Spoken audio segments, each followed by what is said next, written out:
నిన్నగాక మొన్న గౌరవ సుప్రీంకోర్టు ఎస్ఐఆర్ సిరి యొక్క కార్యకలాపాలను సమర్థించింది. ఎలక్షన్ కమిషన్కు ఓటర్ల జాబితా తయారు చేయడం, వాటిని పరిశీలించే హక్కు ఉన్నది. అందులో ఎవరికైనా అభ్యంతరాలుంటే చట్టబద్ధంగా తెలియజేసుకోవచ్చు అని భారత సుప్రీంకోర్టు తీర్పు వెలువరించింది. కాంగ్రెస్, తృణమూల్ కాంగ్రెస్ వగైరా కొన్ని ప్రతిపక్షాలు దీని మీద తీవ్ర దుమారాన్ని లేపాయి. గౌరవంగా సుప్రీంకోర్టు వారి తీర్పుని మేము వ్యతిరేకిస్తున్నాం అని తెలియచేశారు. వారి వాదన ఏమిటి అంటే, ముఖ్యంగా వెస్ట్ బెంగాల్లో, ఆ తర్వాత కొన్ని రాష్ట్రాలలో అనేక లక్షల మంది ఓటర్ల పేర్లను ఎలక్షన్ కమిషన్ తొలగించింది అని. దీనికి కారణం ఏమిటి అంటే, ముఖ్యంగా కొన్ని రాష్ట్రాలు, వెస్ట్ బెంగాల్ లాంటివి, పొరుగున ఉన్నటువంటి బంగ్లాదేశ్ వగైరా మయన్మార్ నుంచి వచ్చిన శరణార్థులకు లేదా దొంగచాటుగా ప్రవేశించినటువంటి వ్యక్తులకు ఆధార్ కార్డులు ఇప్పించటం, రేషన్ కార్డులు ఇప్పించటం, ఓటర్ లిస్టులలో చేర్పించటం వగైరా కార్యక్రమాలు చేస్తున్నారు. దానికి ప్రతిఫలంగా వాళ్ళు ఈ పార్టీలు పిలుపునిచ్చిన ఏ ఉద్యమానికైనా సరే మద్దతిస్తున్నారు, పాలు పంచుకుంటున్నారు, అవసరమైతే హింసకు కూడా పాల్పడుతున్నారు. ఈ భారతదేశం యొక్క సార్వభౌమత్వం పలచబడుతున్నది. ఈ దేశం మీద ఈ దేశ పౌరులకున్న హక్కులు పలచబడుతున్నాయి. మనకు తెలుసు, 1947 ఆగస్టు 14-15 తేదీలలో జరిగినటువంటి ఇండియా పాకిస్తాన్ విభజన. ఆ రోజున అనేక మంది ఇండియా నుంచి పాకిస్తాన్ వెళ్ళారు, పాకిస్తాన్ నుంచి ఇండియా వచ్చారు. వెళ్ళే మార్గ మధ్యంలో కూడా ఆస్తులు దోపిడీకి గురి అయినాయి, ఆడవాళ్ళు మానభంగాలకు గురయ్యారు. ఎదురు తిరిగిన వాళ్ళు అనేక మంది కాళ్ళు చేతులు కోల్పోయారు, అనేక మంది చనిపోయారు. థార్ ఎడారిలో వీళ్ళ అరుపులు గాలిలో కలిసిపోయినాయి, వాళ్ళ రక్తాలు ఆ ఎడారి ఇసుకలో ఇంకిపోయినాయి. కానీ నాయకులు పాకిస్తాన్లోనూ భారతదేశంలోనూ విజయోత్సవాలు జరుపుకుంటున్నారు. కాబోయే ప్రధానమంత్రులం మేమంటే మేమని. భారతదేశంలో ఈ ప్రధానమంత్రి ఫోబియా ఉంది. ఎందువల్ల అంటే, బ్రిటిష్ని చూసి వీళ్ళు నేర్చుకున్న విధి విధానం అది. పులిని చూసి నక్క వాత పెట్టుకున్నట్లు. 1947 విభజన నాటికి రాజ్యాంగం లేదు. అందువల్ల వీళ్ళకి తెలిసిన విధానం వల్ల ఇంగ్లాండ్ రాజకీయ విధానం మాత్రమే. ఇంగ్లాండ్లో ప్రజలు ఎంపీలను ఎన్నుకుంటారు, ఎంపీలు ప్రధానమంత్రిని ఎన్నుకుంటారు, ఆయన పరిపాలన చేస్తాడు. రాజుగారు ఒక ఉత్సవ విగ్రహం, ఆయన వంశపారంపర్యంగా వచ్చేటువంటి ఒక అధికారి. అక్కడ ప్రధానమంత్రి హోదా చూసి మన వాళ్ళకు కూడా ప్రధానమంత్రి హోదా అంటేనే గొప్పగా ఉంటుంది అన్న ఒక భ్రమ ఉన్నది. కానీ భారతదేశ రాజ్యాంగం ప్రకారం ఇది 1950లో వచ్చింది, జనవరి 26 నుంచి అమల్లోకి వచ్చింది.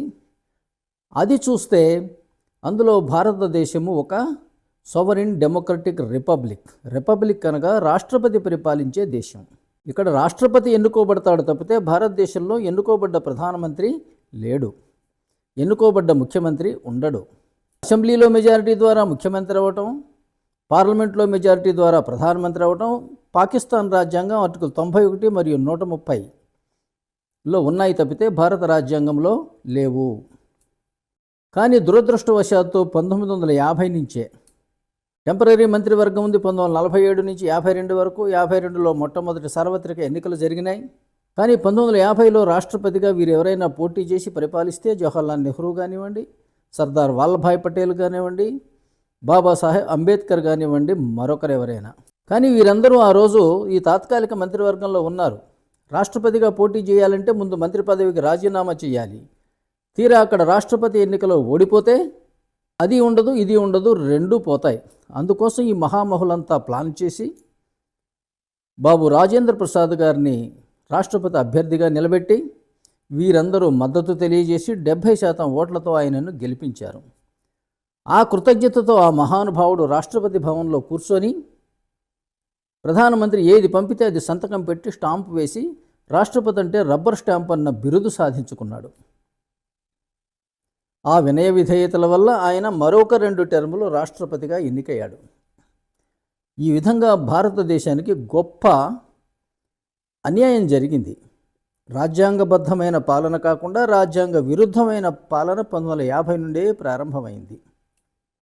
లోక్సభలో మెజారిటీ ఉన్నవాడు ప్రధానమంత్రి అయినట్టే, అసెంబ్లీల్లో మెజారిటీ ఉన్నవాడు ముఖ్యమంత్రి కూడా అవ్వటం ప్రారంభించాడు.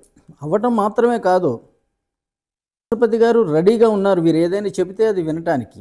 రాష్ట్రపతికి కల్పించినటువంటి హోదా 7 గుర్రాల బగ్గి, ముప్పూటల ఆకాలు ఊదటం, విచిత్ర వేషధారులైనటువంటి రక్షక భటులు, హిజ్ ఎక్సలెన్సీ అనటం, ప్రథమ పౌరుడు అనటం, కాన్స్టిట్యూషనల్ అథారిటీ అనటం, వీటితోటి సంతృప్తి చెంది అక్కడ ఉండిపోయాడు. కానీ రాజ్యాంగం సర్వస్వం రాష్ట్రపతి యొక్క, గవర్నర్ యొక్క అధికారాలు, విధులు, బాధ్యతలు మాత్రమే ఉన్నాయి తప్పితే ప్రధానమంత్రికి, ముఖ్యమంత్రికి నియమించినటువంటి ఒక్క అధికారం కూడా రాజ్యాంగం మొత్తం లేదు అని నేను నిర్ద్వందంగా చెబుతున్నాను. రాజ్యాంగం మీద ఒక రీసెర్చ్ చేసిన మనిషిగా, రాజ్యాంగం రాజకీయం అన్న గ్రంథం రచించిన మనిషిగా 2 గ్రంథాలు రచించాను. Indian politics versus Indian constitution, భారత ప్రజలమగు మేము అని తెలుగులో. ఇది పాకిస్తాన్ స్టైలు. మంత్రులు చెప్పినట్టు రాష్ట్రపతి వినటం కూడా పాకిస్తాన్ రాజ్యాంగం ఆర్టికల్ 48లో ఉన్నది, భారత రాజ్యాంగంలో లేదు. అలాగే మంత్రిమండలి చెబితే ఒక అసెంబ్లీని కానీ పార్లమెంటును కానీ రద్దు చేయటం కూడా పాకిస్తాన్ రాజ్యాంగం ఆర్టికల్ 58 మరియు 112లో ఉన్నాయి తప్పితే భారత రాజ్యాంగంలో లేవు. చాలా విచిత్రం. ప్రధానమంత్రి పాలన ఇంగ్లాండ్ను చూసి కాపీ కొట్టారు, వాళ్ళ అధికారాలు, విధులు, బాధ్యతలు పాకిస్తాన్ను చూసి కాపీ కొడుతున్నారు. అందుకోసమే పాకిస్తాన్లో ప్రధానమంత్రి పదవి చేసి బతికి బట్టగట్టినవాడు ఒక్కడు లేడు. జైలుకు వెళ్ళటమా, దేశం విడిచి పారిపోవటమా, లేదా ఉరిదీయబడటమా? భారతదేశంలో కూడా ఇప్పుడిప్పుడే కొద్దిగా అదే సూచనలు పొడసూపుతున్నాయి. అధికారంలోకి వచ్చినటువంటి ముఖ్యమంత్రులు, ప్రధానమంత్రులు గత అధికారంలో ఉన్న వారిని కేసులు పెట్టి జైళ్లలో వేయటం, నోటికి వచ్చిన బండ బూతులు తిట్టడం, కార్యకర్తలు కానిస్టేబుళ్లతో తన్నించటం, ఇవన్నీ తట్టుకోలేక వాళ్ళు చట్టసభలకు రాకుండా మానేసి పారిపోవడం. ఇది భారతదేశంలో కొంత జరుగుతున్నది. వాళ్ళ ఆర్థిక మూలాల మీద దెబ్బతీయటం ఇలాంటివి. పైగా మాది ఫెడరల్ దేశము అన్న ఒక తప్పుడు భావనతోటి అవినీతి చేసినా సరే మాపై సిబిఐ రావడానికి వీల్లేదు, ఈడీ రావడానికి వీల్లేదు, ఇన్కమ్ ట్యాక్స్ రావడానికి వీల్లేదు అని రాష్ట్రాలు కేంద్రం మీద ఎదురు తిరుగుతున్నాయి. విచారించడానికి వచ్చినటువంటి ఈడీ అధికారులను తమ రాష్ట్రం చేరుకోగానే రాష్ట్ర పోలీసులు అరెస్టు చేస్తున్నారు. ఏమి విడ్డూరం ఇది! వాస్తవానికి ప్రభుత్వాధికారులు అందరూ కూడా ఎగ్జిక్యూటివ్ ఇన్ పబ్లిక్ సర్వీస్.